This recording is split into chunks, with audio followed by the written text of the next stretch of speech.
ये ट्रंप के जो सुपुत्र हैं ये एरिक ब्रीच के बहुत जबरदस्त मित्र हैं। अक्सर ये देश ऐसे देशों को चूज करते हैं या फिर ऐसे लोगों को चूज किया जाता है कि इन पर दांव खेलो, ये आपकी सरकार पूरी तरह समर्पित कर देंगे। ट्रंप राष्ट्रपति हैं एक पॉलिटिकल डेजिग्नेशन के रूप में, लेकिन एक व्यापारी भी हैं। ट्रंप ने पाकिस्तान का साथ देने का यह सारा आडंबर रचा था।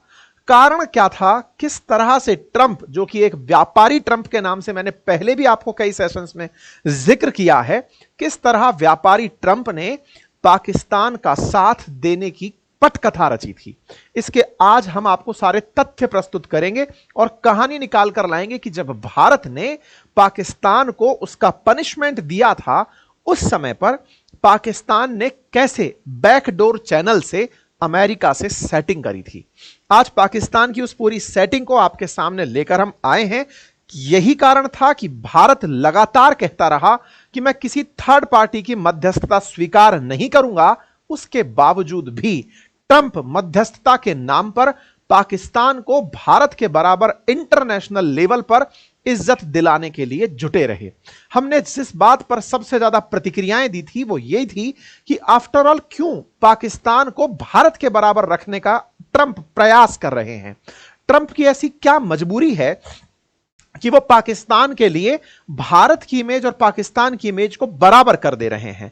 जो पाकिस्तान अमेरिकी कर्ज के बिना चल नहीं पा रहा है, जो आईएमएफ के लोन के बिना शायद 2 महीने सरवाइव ना कर पाए, उस पाकिस्तान को दुनिया की चौथी बड़ी इकोनॉमी के साथ इस तरह ट्रीट देने का जो इनका कारण था, वो आज पूरी तरह डिकोड किया जाएगा। अब चलते हैं इसके पीछे की पूरी कहानी में, क्योंकि शहबाज शरीफ तो बढ़िया धन्यवाद दिए थे ट्रंप को यह कहते हुए कि धन्यवाद ट्रंप, आपकी मध्यस्थता ने सब रुकवा दिया है। जब भी कहीं कलेश होता है, अक्सर मैं आप लोगों को एक ही जगह ले जाता हूं और वो है रोकड़ा, धन के ऊपर ले जाता हूं। मैं अक्सर आपको ट्रंप के बारे में यही कहता हूं कि ट्रंप ना कहें, इन्हें व्यापारी ट्रंप कहें।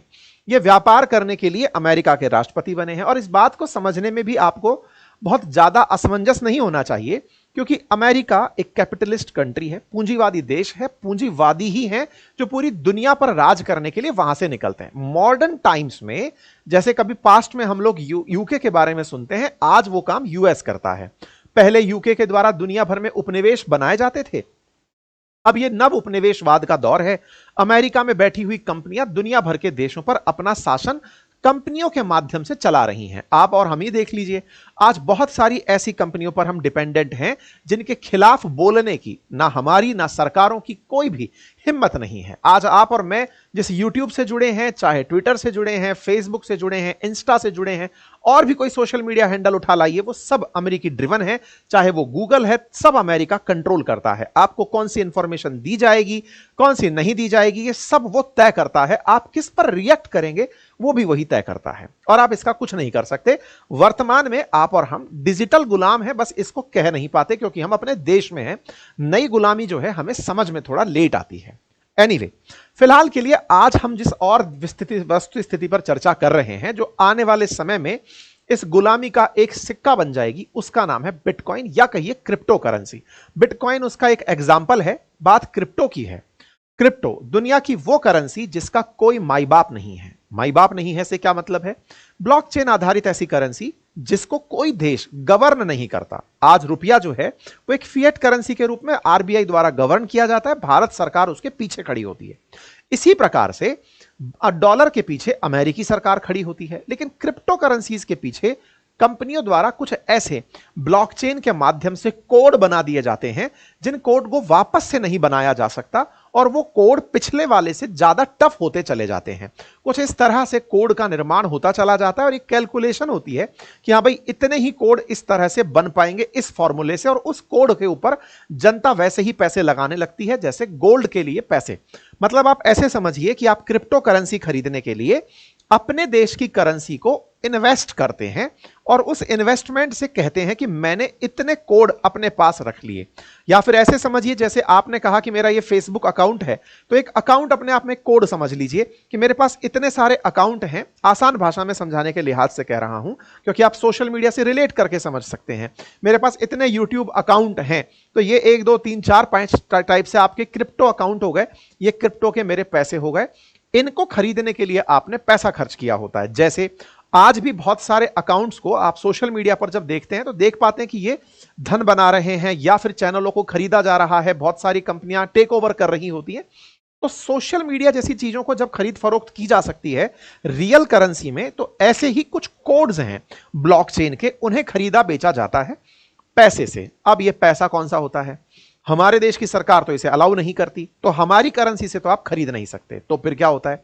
हमारे जैसे देश जिन्होंने क्रिप्टो खरीदने को लीगल नहीं कर रखा है, उन देशों में जनरली ऐसा होता है कि आपके पैसे से पहले यूएस डॉलर खरीदा जाता है, यूएसडी जिसको कहते हैं, डीटी, उसको खरीदा जाता है, और फिर उस डॉलर से आप क्रिप्टो में इन्वेस्ट कर रहे होते हैं। इनडायरेक्टली आपको जितने भी प्लेटफॉर्म्स होते हैं वो दिखाते यही हैं कि आप अपने धन का निवेश कर रहे हैं, लेकिन वास्तविकता में उस धन का निवेश, ये जनरल लाइन बोल रहा हूं, ऐसा हर देश पर लागू नहीं होता, और बहुत सारे क्रिप्टो के ब्लॉक उस पर भी ये लागू नहीं होता। जो प्लेटफॉर्म्स हैं, कुछ जगह, मैक्सिमम जगह, कुछ नहीं, मैक्सिमम जगह जो होता है, आपकी करेंसी का इन्वेस्टमेंट पहले दूसरी करेंसी में कन्वर्ट होता है और उससे आप क्रिप्टो को खरीदते हैं। अमेरिका ने जालसाजी करके दुनिया भर की जितनी भी क्रिप्टो हैं उनमें मैक्सिमम का व्यापार डॉलर के माध्यम से करवाना शुरू किया। ट्रंप, जिन्हें मैं व्यापारी ट्रंप कहता हूं, इन्होंने पिछले इलेक्शन कैंपेन से अब तक में यह तय कर लिया था कि पैसा कैसे कमाया जाए, डॉलर को कैसे मजबूत किया जाए, और अगर और ज्यादा पैसा बनाना हो तो तरीके कैसे रखे जाएं। सरकारें अपना डॉलर बनाती हैं, उनको रेगुलेट करने के लिए इतनी बड़ी बड़ी संस्थाएं बनाई जाती हैं, लेकिन अपन आज बोलचाल की भाषा में एक लाइन बोलते हैं कि मेरा तो सिक्का चलता है। अब ये जो सिक्का चलता है वाली लाइन जो अपन बोलचाल की भाषा में बोलते थे, ट्रंप बोल सकते हैं कि मेरा तो क्रिप्टो करेंसी चलता है, मेरी अपनी क्रिप्टो चलती है। यही कारण है कि उन्होंने अपने फेड चीफ तक को भी कई बार अलग अलग तरीके से ह्यूमिलिएट किया है। जैसे अपने आरबीआई चीफ होते हैं, ऐसे वहां पे फेड रिजर्व है, उसके चीफ को उन्होंने कई बार टारगेट किया है कि तुम अच्छे आदमी नहीं हो, तुम निवेश के अच्छे उपकरण नहीं जानते, क्योंकि ट्रंप को लगता है कि अमेरिका में डॉलर के पैरेलल भी एक और क्रिप्टो खड़ी हो सकती है, और उस क्रिप्टो के लिए मालिकाना हक किसी प्राइवेट व्यक्ति का हो सकता है। जिस तरह से इलॉन मस्क डॉजी कॉइन को अपना प्रभुत्व के अंदर ले आए हैं, ऐसे ही ट्रंप परिवार भी अपने क्रिप्टो करेंसीज लॉन्च कर चुका है। यह केवल आप बैकग्राउंड में जानकारी प्राप्त कर लीजिए, जिन्हें खरीदने के लिए आप डॉलर्स में इन्वेस्ट करते हैं। अब इस बैकग्राउंड का करेंगे क्या? जैसे आपको पता है कि मेरा गुलाम कौन बन सकता है, बोले जिसके यहां पर अस्थिरता होगी। ट्रंप ने उन देशों को तलाशा कि जिन देशों में जबरदस्त अस्थिरता है, दुनिया में उनके खिलाफ नफरत का माहौल है, वो तत्काल प्रभाव से आकर, जैसे कहते हैं ना, बुरी आत्मा किसे पकड़ती हैं, बोले जो पहले से ही अपने लो इन कॉन्फिडेंस है, उसके ऊपर सबसे ज्यादा गंदगियों का, गलत आदतों का असर होता है। ऐसे ही पाकिस्तान जैसे देश को पकड़ा गया। पाकिस्तान के प्रधानमंत्री शहबाज शरीफ, उनके बेटे सलमान शहबाज, उनके माध्यम से ट्रंप ने पाकिस्तान में अपने क्रिप्टो की कंपनी को एंट्री करा दिया। एक व्यक्ति से आपका परिचय कराता हूं, इसका नाम है गैंड्री बीच। ये बीच का जो आदमी है, गैंट्री बीच नाम का जो व्यक्ति है, इसको मैं बीच का आदमी क्यों बोल रहा हूं, ये बिचौलिया है असल मायने में। कैसे बिचौलिया है, अब मैं आपको आगे लेकर चलता हूं। इस व्यक्ति के चेहरे को पहचानिए और इसे ट्रंप के साथ देखिए। आप कहेंगे कि ट्रंप के साथ है तो नेताओं के साथ तो बहुत लोग होते हैं। अजी रुकिए, थोड़ा और आगे चलते हैं। ट्रंप के साथ इसकी तस्वीर को देखकर अब एक और तस्वीर देखिए। यह तस्वीर जो साइड में आपको दिख रही है, यह है जूनियर ट्रंप, जिन्हें एरिक ट्रंप के नाम से जानते हैं। ये ट्रंप के सुपुत्र हैं, छोटे ट्रंप जिन्हें कहिए। ये ट्रंप के जो सुपुत्र हैं, ये एरिक ब्रीच के बहुत जबरदस्त मित्र हैं। अब आप कहेंगे सर ये मित्रता वाला एंगल आप कहां से निकाल रहे हैं, तो चलिए उन खबरों को देखते हैं जहां पर यह बात स्थापित होती है। यहां पर 2025 की जनवरी की एक न्यूज कटिंग है, अरब न्यूज ने ली है और लिखा है, Texas investors close to Trump eye investment in Pakistan housing energy mineral sectors. अब यह कहानी क्या है टेक्सास इन्वेस्टर्स की, अब वो समझते हैं। असल मायने में ये जो गैरी बीच नाम का आदमी है, ये करता क्या है, ट्रंप ने जब पहले चुनाव लड़ा था ना, पिछला राष्ट्रपति चुनाव, तो फंड रेज यही करके लाया था। देखो एक चीज समझो, आज भारत में भी चुनाव लड़ना किसी नेताजी के बिना पैसे के संभव नहीं है। हमारे जैसे देश में जहां इतने लोगों को मोबिलाइज करना होता है, सूचना से संचारित करना होता है, घर घर पहुंचना होता है, कैंपेन करानी होती है, बड़ी मीटिंग्स करानी होती है, पैसा खर्च होता है। अमेरिका में भी अगर आपको खबरें पहुंचानी है तो खर्चे भी उतने तेज होंगे। तो जब कोई राष्ट्रपति पद पर खड़ा होता है तो उसके लिए फंड रेज करना एक बहुत बड़ा टास्क होता है कि इतना पैसा मैं कहां से लेकर आऊंगा। अक्सर कहा जाता है कि प्रधानमंत्री नरेंद्र मोदी जब चुनाव में उतरे थे, जो आरोप उनके ऊपर अक्सर लगते हैं वो यही है कि मोदी जी ने अपनी दावेदारी पेश ही इस तरह की थी कि मैं अगर चुनाव में उतरता हूं तो मैं अपने विज्ञापन के लिए या फिर मेरे चुनाव कैंपेन को फंड करने के लिए लोग ले आऊंगा। अब देखो, ये हिडन सीक्रेट है, ओपन सीक्रेट है। ओपन सीक्रेट क्यों है? क्योंकि हर राजनीतिक पार्टी किसी ना किसी राजनीतिक चंदे से ही चल रही होती है। कुछ फ्रंट रोड से आ रहे होते हैं, कुछ घूम घाम के आ रहे होते हैं। अब इस बात को और ज्यादा बोलते हैं तो इस पर और राजनीति होने लगती है, लेकिन आप और मैं ये अच्छे से फिल्में देखकर व्यवहारिक जीवन में समझ चुके हैं कि 100 आदमी की गैदरिंग करने में भी बहुत पैसा खर्च होता है और नेता तो दिन भर में 10-10 रैलियां लाखों लोगों के निपटा देते हैं, तो वो आसान काम नहीं है। खैर, फिलहाल के लिए जब ट्रंप चुनाव में उतरे तो ये जो व्यक्ति आपको दिख रहा है, इसने पुराने चुनावों में फंड रेज किया था, इकट्ठा किया था, और जब इकट्ठा किया तो बदले में वसूलेगा भी। तो वसूलने के नाम पर ये ट्रंप के नाम से दुनिया भर के उन देशों में निवेश करने जाता है जो बढ़िया से पैसे दे सकते हैं। ऐसे में टेक्सास का ये जो इन्वेस्टर है, जो कि ट्रंप का बहुत करीबी है, ये पाकिस्तान में जनवरी में पधारा था और पधार कर इसने यहां पर इन्वेस्टमेंट के अवसर तलाशे थे। ये गैंट्री बीच नाम का व्यक्ति है, ये पाकिस्तान के बाद फिर बांग्लादेश जाता है और बांग्लादेश जाकर वहां पर भी इन्वेस्टमेंट के ऑप्शन तलाशता है। अब आप पूछेंगे ये क्या कहानी है? कहानी बड़ी सिंपल है। अक्सर ये देश ऐसे देशों को चूज करते हैं या फिर ऐसे लोगों को चूज किया जाता है कि इन पर दांव खेलो, ये आपकी सरकार पूरी तरह समर्पित कर देंगे। ये तो सबको पता है कि इमरान खान ने रूस की तरफ जैसे ही हाथ बढ़ाया था, अमेरिका ने तख्ता पलटा दिया था। भले ही शहबाज शरीफ की सरकार बाइडेन ने बनाई हो, लेकिन अमेरिका समर्थित सरकार है और शहबाज शरीफ डे वन से चाहते हैं कि बस अमेरिका हाथ अपना कंटिन्यू रखे, कहीं ऐसा ना हो कि बाइडेन का गुस्सा इनके ऊपर निकाल लिया जाए। पहले तो सोचा भी जा रहा था कि बाइडेन हटते ही शहबाज शरीफ को पलटा दिया जाएगा, लेकिन ये दोनों लोग एनी हाउ मैनेज करने में कामयाब हो गए। कौन कौन? चच्चा भी कामयाब हो गए और उधर शहबाज शरीफ भी। इन्होंने ट्रंप के साथ नेगोशिएशन कर लिया, क्योंकि जो ये वसूली भाई हैं, आप सोच सकते हैं कि वसूली भाई की यहां पर मीटिंग किसी राजनीतिक हैसियत से नहीं हो रही है, लेकिन इन तस्वीरों को आप नजर करें और नजर करें आपके सामने पाकिस्तान के प्राइम मिनिस्टर के ऑफिस से डली हुई इस तस्वीर को, जिसमें शहबाज शरीफ लिखते हैं, रेनाउंड बिजनेसमैन ऑफ यूएसए जिसका नाम है गैंट्री बीच, उनसे मेरी मुलाकात हुई दुबई में 11 फरवरी को। यह प्रधानमंत्री के ऑफिशियल स्टेटमेंट से। आप हमारे देश में, अपने देश में इस बारे में कोई जिक्र ही नहीं करते कि कोई गैंट्री बीच नाम का व्यक्ति भी है। यहां पर प्रधानमंत्री ट्वीट करके साझा कर रहे हैं कि मैं एक बड़े व्यापारी से मिला। यह व्यापारी कौन है? बीच का आदमी है, बोले तो दलाल है। कौन सा दलाल है?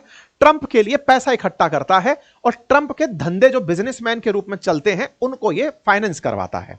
अच्छा, ये व्यक्ति शहबाज शरीफ से भी मिलता है और इससे पहले मोहम्मद यूनुस से भी मिलता है। ये सब चल रहा है बैकग्राउंड के अंदर, मुलाकातें चल रही हैं, तस्वीरें आ रही हैं।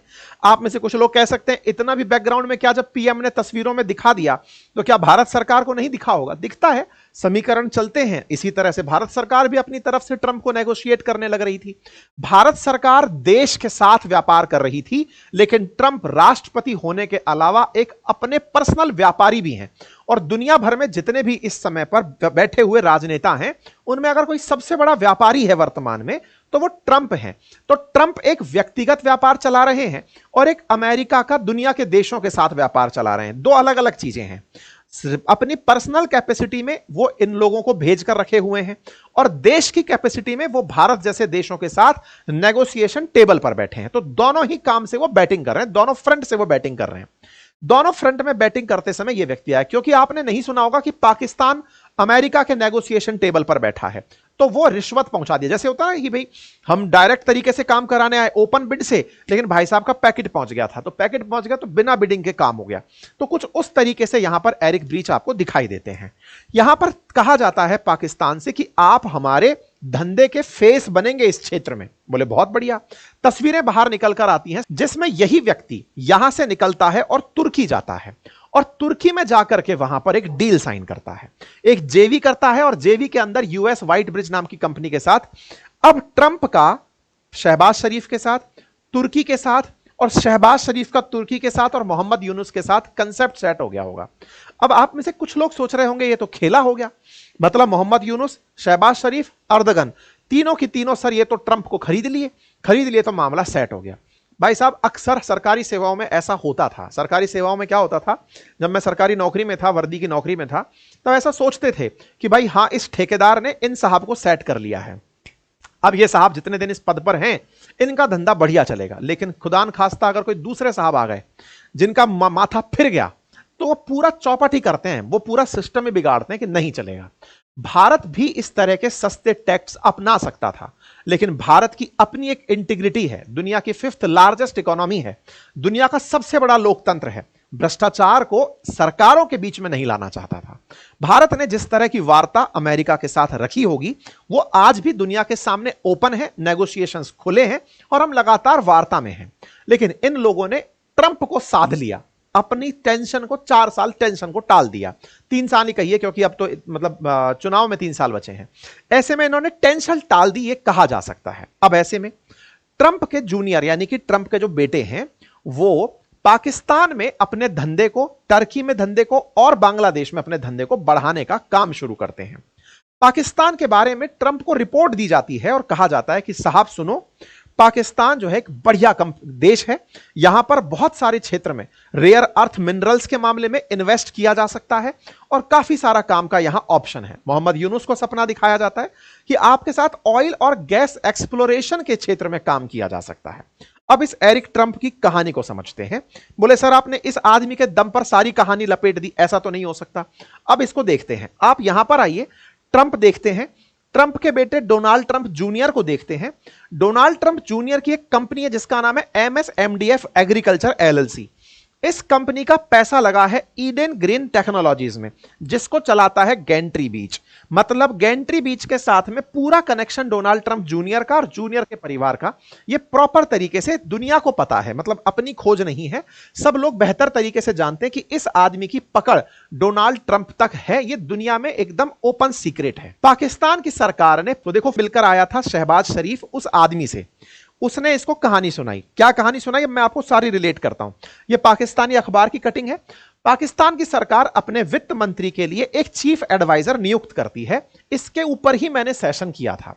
ये जो व्यक्ति यहां पर नियुक्त किया जाता है, इसका काम क्या होता है कि पाकिस्तान के अंदर जो वित्त मंत्री जो हैं उनको सलाह देगा ये व्यक्ति। इसका नाम साकिब है और ये डिजिटल परिसंपत्तियों के प्रबंधन के लिए मुख्य सलाहकार नियुक्त कर दिया जाता है।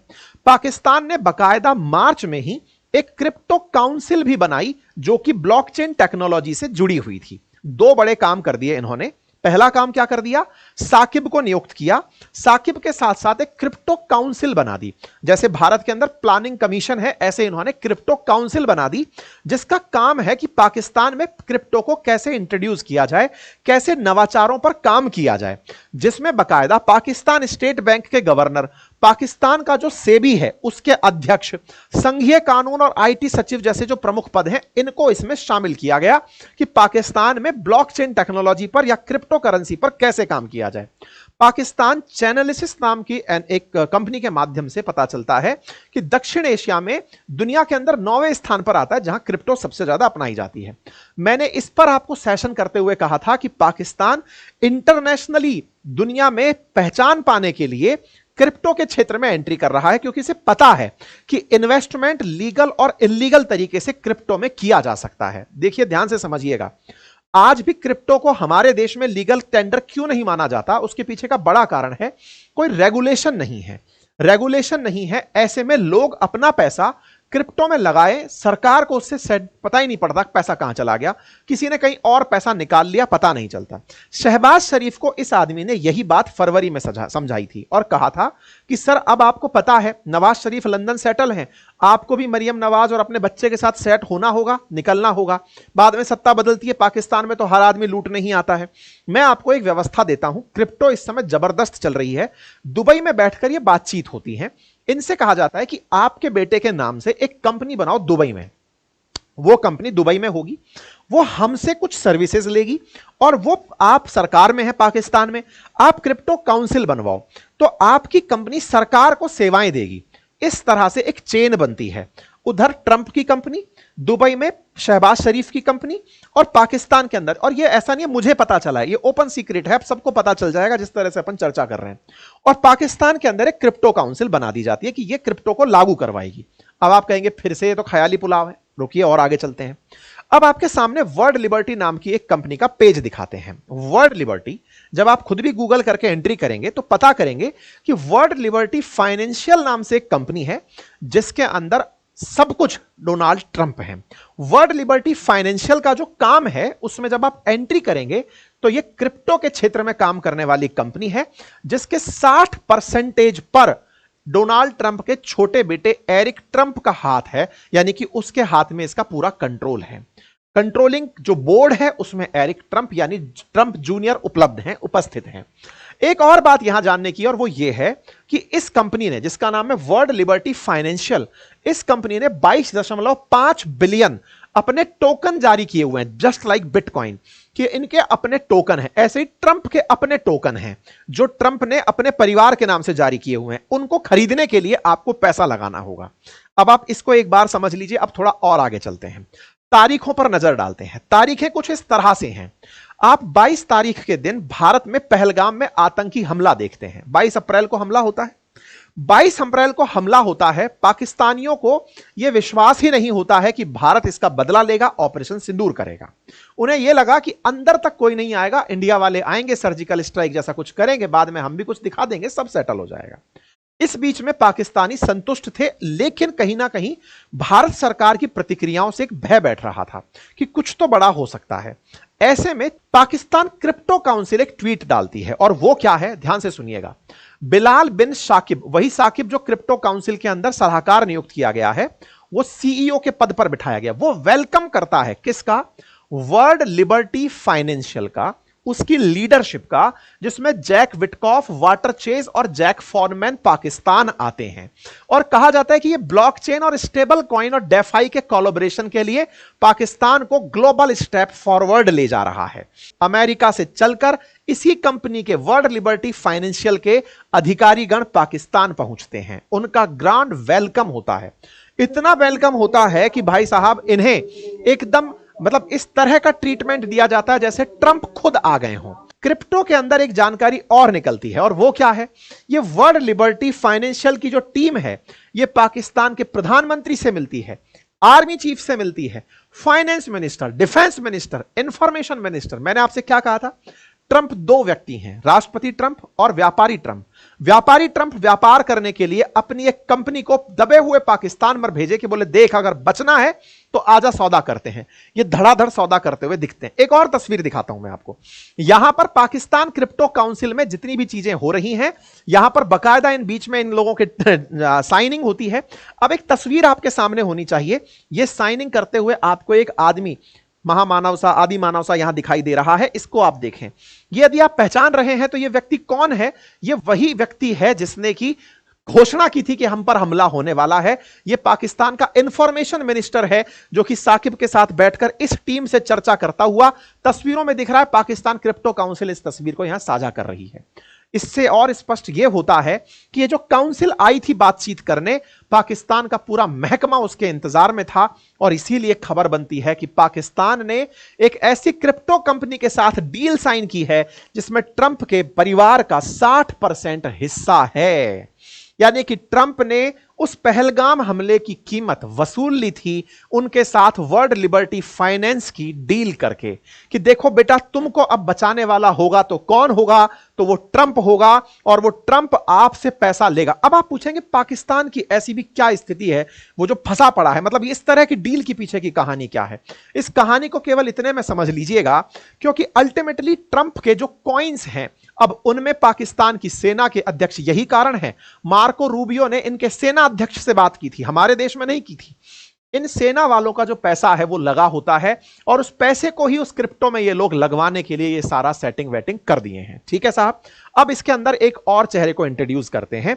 ट्रंप ने जिस तरह से इस काम को करने के लिए पाकिस्तान क्रिप्टो काउंसिल से बातचीत की, उस क्रिप्टो काउंसिल से थोड़ा आगे चलते हैं और पहुंचते हैं शहबाज शरीफ के बेटे सलमान शहबाज पर। अब ये सलमान शहबाज की क्या कहानी है, अब वो सुनो। असल में दुबई के अंदर एक कंपनी बनाई जाती है जिसका नाम है हाईलैंड सिस्टम्स। ये हाईलैंड जो सिस्टम है, ये हाईलैंड सिस्टम शहबाज शरीफ के बेटे सलमान शहबाज की कंपनी है। हाईलैंड सिस्टम को काम दिया जाता है कि ये पाकिस्तान सरकार को ब्लॉकचेन और क्रिप्टो माइनिंग मतलब क्रिप्टो को बनाने के लिए जो सॉफ्टवेयर या कंप्यूटर्स लगाए जाते हैं उसके लिए बड़ी मात्रा में बिजली की आवश्यकता होती है, वो सारी तकनीकी देगी ला करके। हाईलैंड के पास कोई चीज नहीं है। हाईलैंड को सारा सिस्टम अमेरिका देने वाला था। ऐसे में कंपनी में ट्रंप के बेटे एरिक ट्रंप और पाकिस्तान के टॉप मिलिट्री कॉन्ट्रैक्टर्स भी साझेदार हो जाते हैं। इस हाईलैंड सिस्टम के अंदर सब लोग शामिल होते हैं। दुबई में यह कंपनी बनती है। ट्रंप के करीबी निवेशक और क्रिप्टो लॉबी पहले से ही अमेरिका के रेगुलेशंस जो चल रहे हैं उनसे डरी हुई थी। उन्हें एक अस्थिर देश चाहिए था। सलमान की कंपनी को काम दिया जाता है कि बेटा तुम जो है, जब माइनिंग होगी पाकिस्तान में, मतलब सॉफ्टवेयर्स के माध्यम से क्रिप्टो बनाई जा रही होगी, तो बिजली सप्लाई का टेंडर तुम्हें देंगे और पाकिस्तान के अंदर जो काउंसिल है उसके साथ अमेरिका की कंपनी का टाई अप तुम्हारे माध्यम से होगा। शहबाज शरीफ ने अपने बेटे को सेट कर दिया। मतलब वर्ल्ड लिबर्टी फाउंडेशन जिसके साथ शहबाज शरीफ काम करवाना चाहते थे, बाकायदा पाकिस्तान क्रिप्टो काउंसिल की डील होती है और बीच में यह अपने बेटे को सेट कर देते हैं। ये जो वर्ल्ड लिबर्टी फाइनेंशियल है, इसने मार्च में USD1 नामक एक स्टेबल कॉइन लॉन्च किया। स्टेबल कॉइन वो कॉइन होते हैं जिनके पीछे पैसा बैक में लगाया जाता है। मतलब $1 के बराबर एक कॉइन, कुछ इस तरह से समझ लीजिए, इसके पीछे कोई एसेट खड़ा कर दिया गया। तो ट्रंप ने मान लो अपनी कुल वर्थ के बराबर कॉइन लॉन्च कर दिए। अब दुनिया वाले उन्हें खरीदते रहे, जितने में ले जाना है ले जाओ। क्रिप्टो के अन्य कॉइन की तुलना में थोड़ा ज्यादा सेफ कॉइन माना जाता है और इसी कारण से यह व्यक्ति बकायदा एक जेनियस एक्ट भी ले आया स्टेबल कॉइन को स्टेबिलिटी देने के लिए अमेरिका के अंदर, यानी अपना कॉइन बनाया और उस कॉइन की मार्केट कैप इस समय 18,000 करोड़ है। ट्रंप ने खुद का कॉइन बनाया, जैसे बिटकॉइन है ऐसे खुद का कॉइन बनाया। और सुनिएगा, इसी के साथ साथ WLF में क्रिप्टो के अंदर तो सारा हो ही रहा है। ट्रंप के पास एक ट्रंप मीम कॉइन भी है जिसकी 80% भागीदारी उसकी खुद की है, जिसमें उसका 1 लाख करोड़ तक का बाजार है। अब आप समझिए पूरा खेला क्या है। ट्रंप ने अपनी क्रिप्टो बनाई, उस क्रिप्टो के अंदर पैसा लगवाने के लिए लोग चाहिए थे। लोग में पाकिस्तान का नंबर 2 का सारा पैसा मांगा और कहा कि तुम मेरे ट्रंप कार्ड में पैसे लगाओ और मैं तुम्हें सुरक्षा दूंगा, तुम्हें अंतरराष्ट्रीय रूप से इतनी इज्जत दिलवाऊंगा क्योंकि पूरा PR गेम मेरा है। मैं जाकर दुनिया के सामने कहूंगा कि भारत और पाकिस्तान के बीच बराबरी करवाई है मैंने, शांति करवाई है, दोनों न्यूक्लियर कैपेबल स्टेट हैं। ट्रंप का इस तरह बिकना ही आसिम मुनीर को ले जाता है, टिकाता है कि भैया इन्हें मार्शल बना दो, फील्ड मार्शल बना दो, और ये पूरा की पूरा खेला सिमट जाता है। आपको यह भी समझ में आना चाहिए कि इसी के चलते टिम कुक को, जो एप्पल के CEO हैं, ट्रंप उन्हें धमकाते हुए कहते हैं कि भारत से बना हुआ फोन तुम अमेरिका नहीं भेजोगे, अदरवाइज मैं तुम पर 25% टैरिफ लगाऊंगा। ये जो बेबुद्धि की बातें कर रहा है, असल में इसके पीछे की जो जालसाजी है वो ये कि यह व्यक्ति खुद का अपना व्यापार और उद्योगपतियों के पैरेलल खड़ा करना चाहता है और इसकी इस व्यापारिक चाहत ने कहां ले जाकर चीजों को खड़ा कर दिया है, संभवतया अब आपको वो बेहतर तरीके से समझ में आ गया हो। जानकारी समझ आई हो तो साथियों को समझाइएगा। ये जानकारी इसलिए जानना जरूरी है साथियों, क्योंकि कई बार बिहाइंड द सीन कुछ ऐसा हो रहा होता है जो आप और हमको नहीं पता होता है, लेकिन जब आपको वो पता चलता है तो जानकारी लोगों तक साझा करिएगा। तथ्य के साथ, पूरे फैक्ट्स के साथ मैंने ये जानकारी रखी है। आप इसे और जज कर सकते हैं, क्रॉस चेक कर सकते हैं। पसंद आए तो साथियों से अवश्य साझा करें। चैनल पर नए हैं तो सब्सक्राइब कर लें।